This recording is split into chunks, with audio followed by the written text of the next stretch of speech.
So hello guys, আজকে অনেক দিন পর চলে এসেছি আবার এই মথুরাপুর ব্রিজের ভিডিও নিয়ে। সো অনেক দিন থেকে আসা হয় না এই জায়গাতে, বাট চলে এসেছি। ভাবলাম যে ফটোটা তুলবো, কিন্তু দুঃখর বিষয় একটা যে আমার কাছে ক্যামেরাম্যান নেই। আমি জাস্ট একাই এসেছি, আর কেউ না। আমি একাই সিঙ্গেলই এসেছি, আর কেউ না। প্রচুর বড় ব্রিজটা, এখান থেকে ম্যাক্সিমাম 2-3 কিলোমিটার ওপারে আছে ওই সাইডে।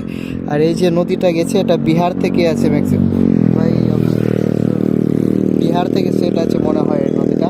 আবার এদিকে গেছে এটা দিয়ে। ওই যে নৌকা নিয়ে দাঁড়িয়ে আছে ওখানে, ওদেরকে ভাই ভয়ও লাগে না মনে হচ্ছে যে এরকম মানে এত জলের মধ্যে আবার কি করে নৌকা নিয়ে ঘুরে বেড়াচ্ছে। তো আবার টিনের নৌকাগুলো হয়েছে, দেখো ও ভাই কতটা আছে, দেখো কতটা অনেক কেউ আছে, দেখছো 4-5 জন আছে। ওদেরকে মনে হচ্ছে মানে কোনো জিনিসের ভয়ই নেই। বাট একটা জিনিস যে জল কম আছে, জল বেশি নেই, সমস্যা নেই। ওদের এক্সপিরিয়েন্স হয়ে আছে, ওরা জানে ওদের ব্যাপারটা। ওরা